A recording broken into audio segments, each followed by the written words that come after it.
Crisis in the United States, 1933. As a result of the British crisis, the gold countries of Europe sought to modify their financial basis from the gold exchange standard to the gold bullion standard. When Britain abandoned gold in September 1931, France was caught with over £60 million sterling in sterling exchange. This was equal to about 30% of her foreign exchange holdings, 7,775 million francs out of 25,194 million. The loss exceeded the total capital and surplus of the Bank of France. To avoid any similar experience in the future, France began to transfer her holdings of exchange into gold, much of it called from the United States. As confidence in the pound rose, that in the dollar fell. It became necessary to raise the New York discount rate from 1.5% to 3.5% October 1932, and to engage in extensive open market buying of securities to counteract the deflationary effects of this. However, the gold exports and gold hoarding continued, made worse by the fact that the United States was the only gold standard country with gold coins still circulating. As a result of the decline of confidence and the demand for liquidity, the American banking system began to collapse. The Reconstruction Finance Corporation was set up in early 1932 with $3.5 billion in government money to advance to banks and other large corporations. By the end of the year, it had lent over $1.5 billion. When the details of these loans were published in January 1933, runs on the banks were intensified. A bank holiday was declared in Nevada in October 1932, in Iowa in January 1933, in 6 states during February, and in 16 states in the first 3 days of March. From February 1st to March 4th, the Federal Reserve Bank in New York lost $756 million in gold. It called in $709 million from the other Federal Reserve banks, which were also subject to runs. The banks of the whole United States were closed by executive order on March 4th to be reopened after March 12th, if their condition was satisfactory. Export of gold was subjected to license, convertibility of notes into gold was ended, and private holding of gold was made illegal. These orders, completed on April 20th, 1933, took the United States off the gold standard. This was done in order that the government could pursue a policy of price inflation in its domestic program. It was not made necessary by the American international financial position, as this continued very favorable. This was quite different from the situation in Britain in 1931.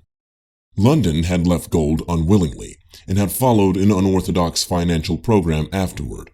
Washington left gold in 1933 voluntarily in order to follow an unorthodox financial program of inflation. As a result of the abandonment of the gold standard by the United States, the central exchange triangle between London, Paris, and New York was further disrupted. All 3 exchange rates were able to fluctuate, although the exchange equalization account kept 2 of them relatively steady. To the worldwide problem of economic distress was now added the problem of exchange stabilization. A dispute ensued among Britain, France, and the United States over which of these 2 problems should be given priority. France insisted that no economic recovery was possible until exchanges were stabilized. It surely was true that as long as the franc remained on gold at the same valuation, France would suffer from the depreciation of the pound and the dollar. The United States insisted that economic recovery must have priority over stabilization, since the latter would hamper the process of price reflation, which the administration considered essential to recovery. Britain, which had supported the priority of recovery over stabilization, as long as the pound was the only one of the 3 currencies which was depreciated, insisted on the importance of stabilization as soon as the advantages of depreciation began to be shared by the dollar. This depreciation of both the dollar and the pound put great strain on the franc. To keep France from being forced off the gold standard, Britain, on April 28, 1933, lent her £30 million to be repaid out of the sterling exchange, with which France had been caught in September 1931.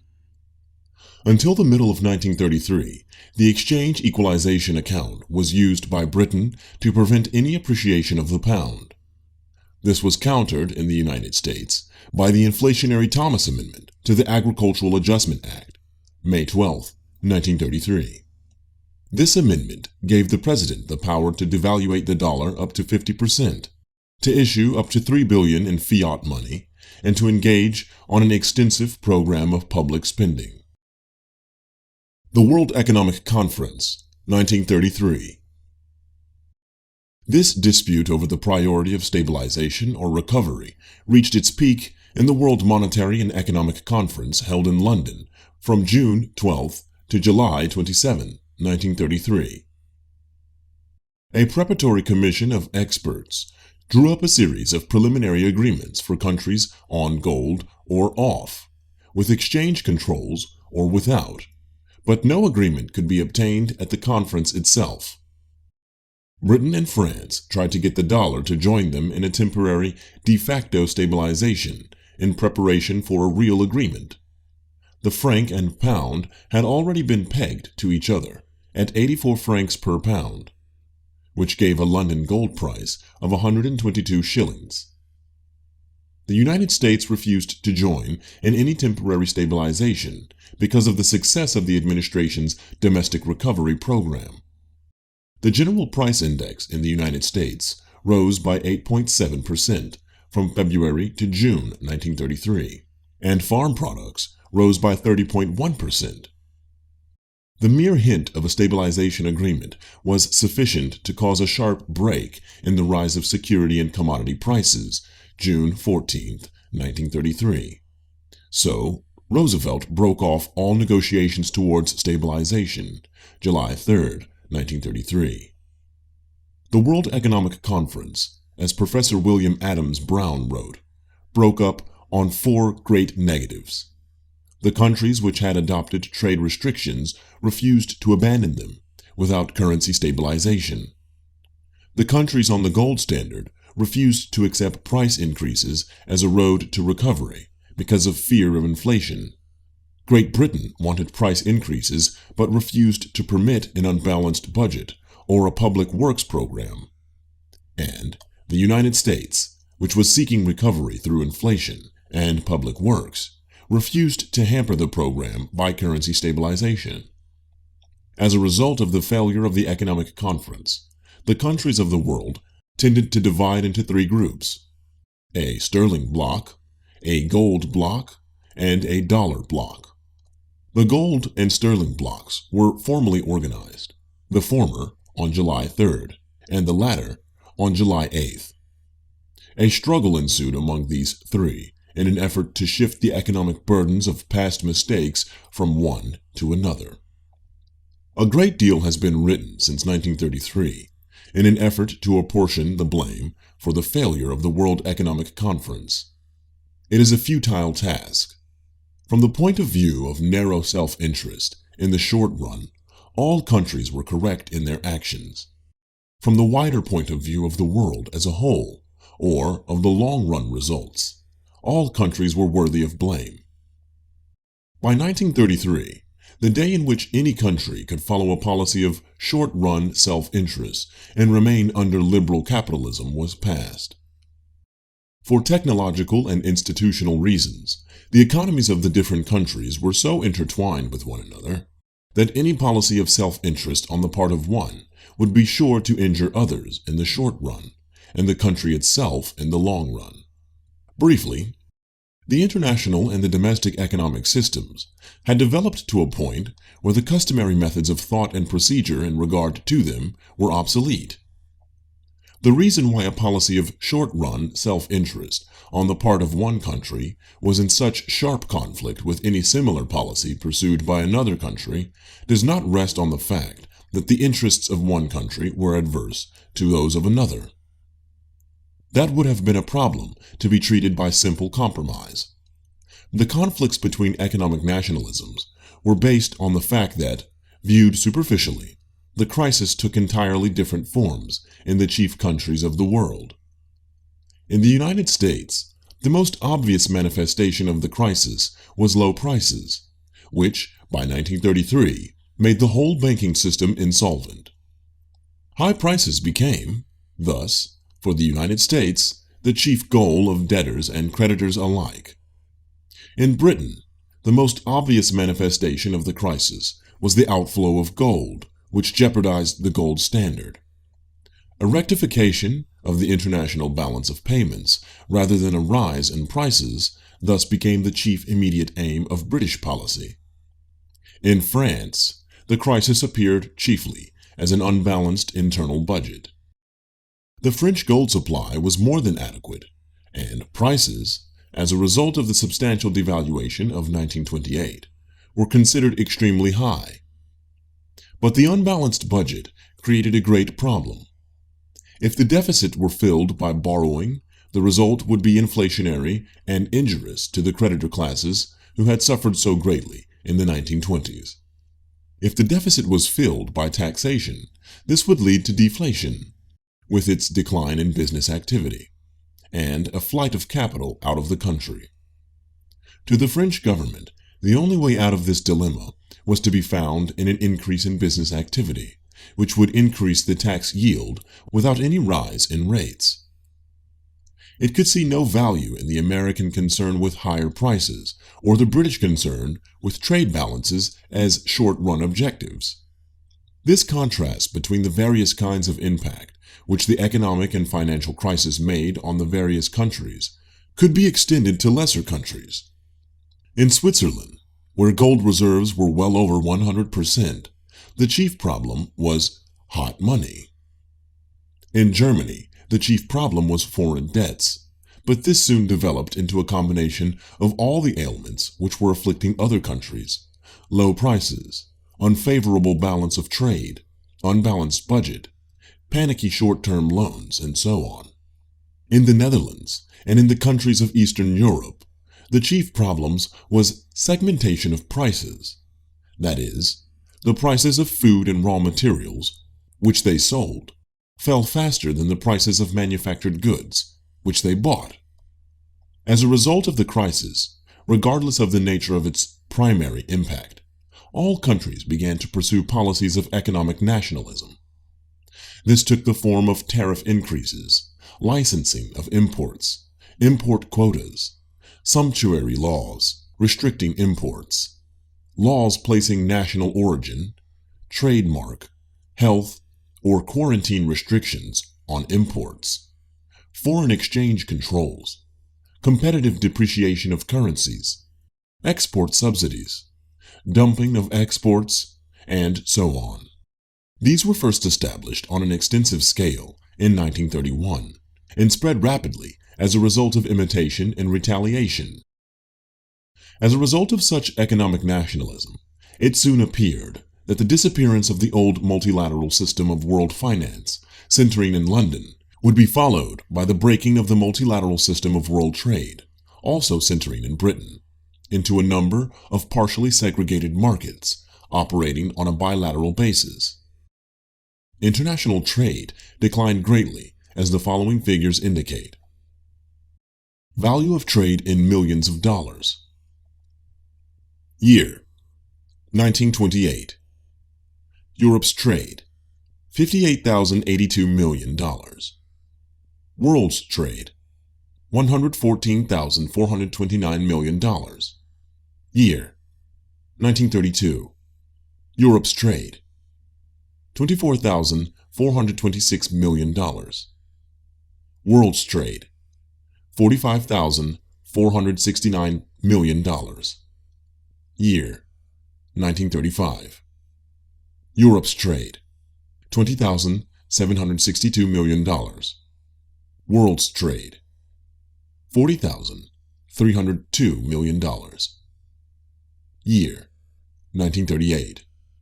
Europe's trade: $24,065 million. World's trade: $46,865 million. The crisis in the gold block, 1934 to 1936. After the breakup of the World Economic Conference, the United States continued its policy of domestic inflation. As the dollar depreciated, the pressure on the franc increased, while the pound, through the use of the exchange equalization account, tried to follow a middle ground in a depreciated but stable relationship to the franc. In this way, by purely artificial means, the pound was kept at about 85 francs. In the late summer of 1933, September 8th, the United States Treasury began to depreciate the dollar by buying gold at constantly increasing prices, about $30 an ounce, compared to the old stabilization rate of $20.67. This put pressure on the franc as well as on the pound.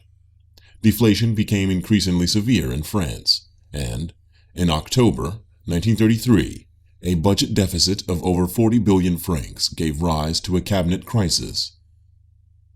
By the end of 1933, the gold price in New York reached $34, and the dollar, which had been at 4.40 in relation to the pound in August, fell to 5.50. On February 1st, 1934, the United States went back on the gold standard at a considerable devaluation under the old price. The gold content was cut to 59.6% of the 1932 amount. At the same time, the Treasury set up a standing offer to buy gold at $35 an ounce. This served to remove much of the uncertainty about the dollar, but stabilized it in regard to the franc at a level which put great pressure on the franc. At this price for gold, the metal flowed to the United States, France, losing about 3 billion francs worth in February 1934. Thus, the World Depression and the financial crisis which France had escaped for over 3 years were extended to her.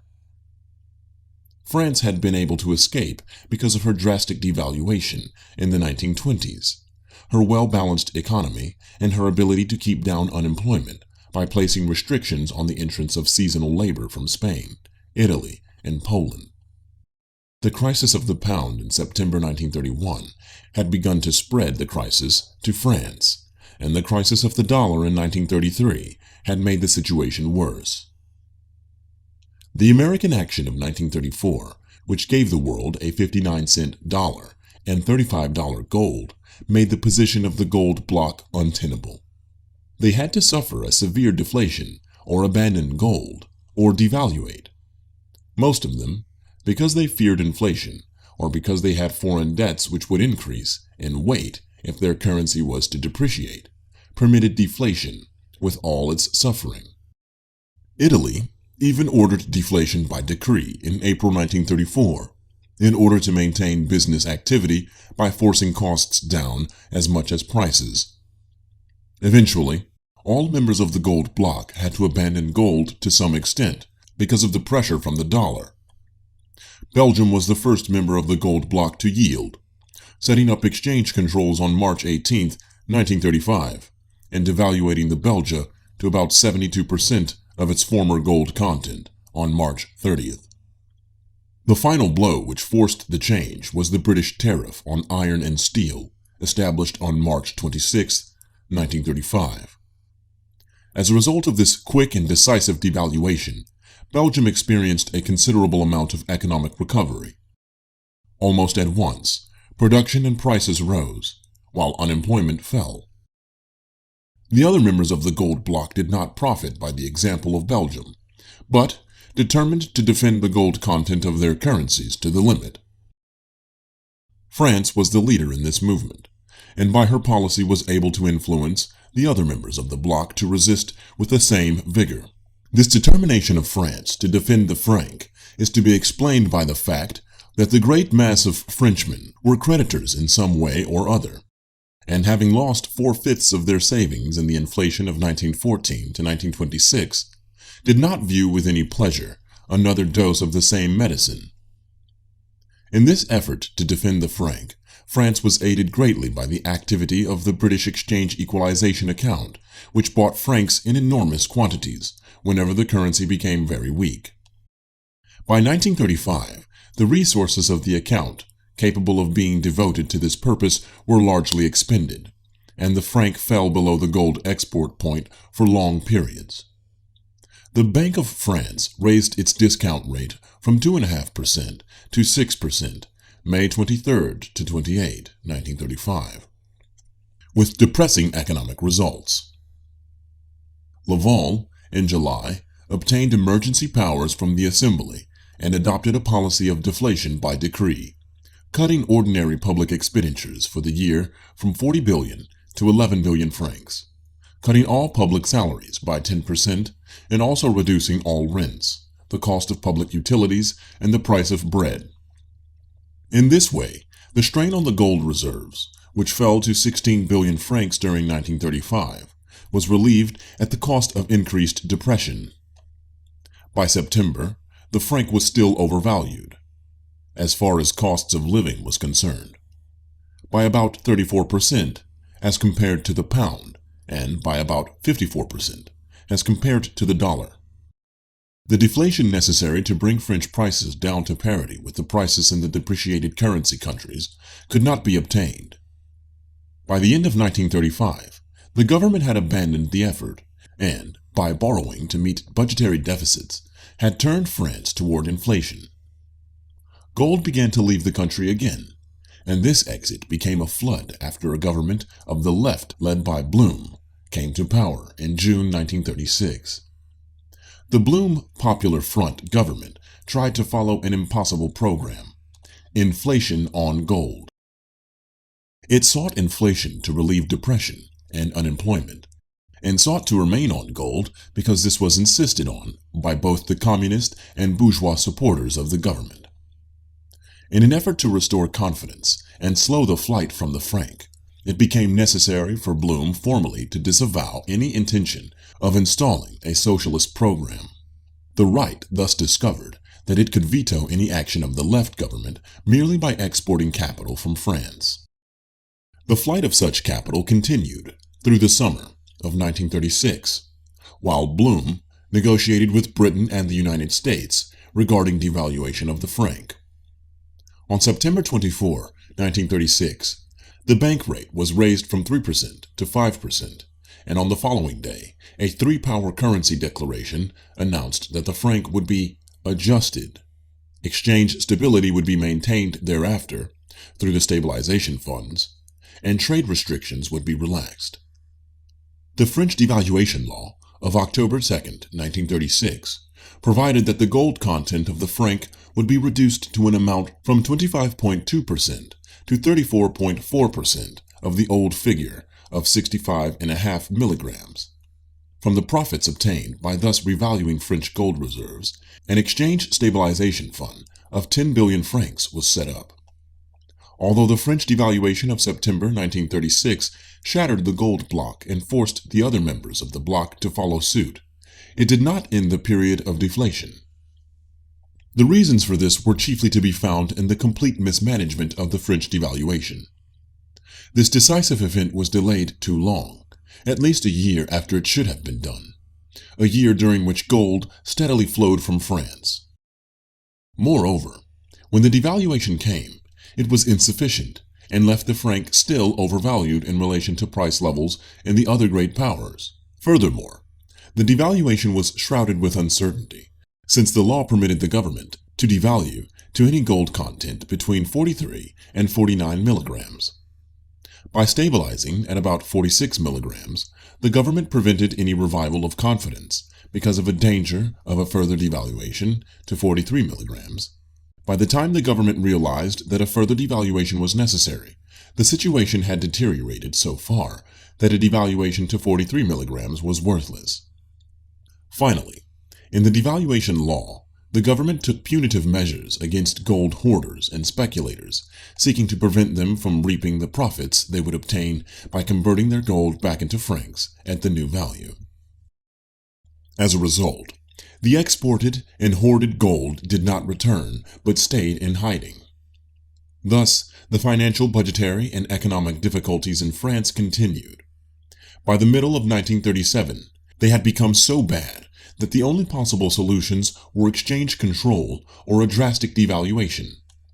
The former was rejected because of the pressure from Britain and the United States based on the Tripartite Agreement of 1936 and the support which their stabilization funds afforded the franc. The latter was rejected by all politicians likely to obtain power in France. As a result, the franc passed through a series of depreciations and partial devaluations, which benefited no one except the speculators, and left France for years torn by industrial unrest and class struggles. Unable to arm or give foreign affairs the attention they needed, the government was subjected to systematic blackmail by the well-to-do of the country because of the ability of these persons to prevent social reform, public spending, arming, or any policy of decision by selling francs. Only in May 1938 was a decisive step made. At that time, the franc was drastically depreciated to 179 in the pound and pegged at that figure. Its gold content, by a law of November 12, 1938, was fixed at about 27.5 milligrams, 9/10 fine. By that time, France had suffered years of economic chaos and governmental weakness. These conditions had encouraged German aggression, and when a decisive financial action was made in 1938, it was, because of the rising international crisis, too late to reap any important economic benefits. We have said that the gold bloc was destroyed by the French devaluation of September 1936. This was accomplished almost immediately. Switzerland, the Netherlands, and Czechoslovakia devalued their currencies by about 30%, and Italy by about 40% before the end of October. In each case, like Belgium rather than France, the devaluation was large enough in amount and abrupt enough in time to contribute to a noticeable reflation and improvement in business activity. Each country of the former gold bloc set up a stabilization fund to control exchange rates and joined the Tripartite Currency Agreement of September 1936. The historical importance of the banker-engendered deflationary crisis of 1927 to 1940 can hardly be overestimated. It gave a blow to democracy and to the parliamentary system, which the later triumphs of these in World War II and the post-war world were unable to repair fully. It gave an impetus to aggression by those nations where parliamentary government collapsed, and thus became a chief cause of World War II. It so hampered the powers which remained democratic by its orthodox economic theories that these were unable to rearm for defense, with the consequence that World War II was unduly prolonged by the early defeats of the democratic states. It gave rise to a conflict between the theorists of orthodox and unorthodox financial methods, which led to a sharp reduction in the power of the bankers. And, finally, it impelled the whole economic development of the West along the road from financial capitalism to monopoly capitalism, and, shortly thereafter, toward the pluralist economy. The controversy between the bankers and the theorists of unorthodox finance arose over the proper way to deal with an economic depression. We shall analyze this problem later, but here we should say that the bankers' formula for treating a depression was by clinging to the gold standard, by raising interest rates and seeking deflation, and by insisting on a reduction of public spending, a fiscal surplus, or at least a balanced budget. These ideas were rejected totally on a point-by-point basis by the unorthodox economists, somewhat mistakenly called Keynesian. The bankers' formula sought to encourage economic recovery by restoring confidence in the value of money, that is, their own confidence in what was the primary concern of bankers. This formula had worked in the past. Only when it had, more or less incidentally, reduced costs, especially wages, faster than wholesale prices, so that businessmen regained confidence, not in the value of money, but in the possibility of profits. The unorthodox theorists sought to achieve this latter more quickly and more directly by restoring purchasing power, and thus prices, by increasing, instead of reducing, the money supply, and by placing it in the hands of potential consumers rather than in banks or in the hands of investors. This change in the accepted theories after 1934 was a slow growth and formed part of the eclipse of financial capitalism.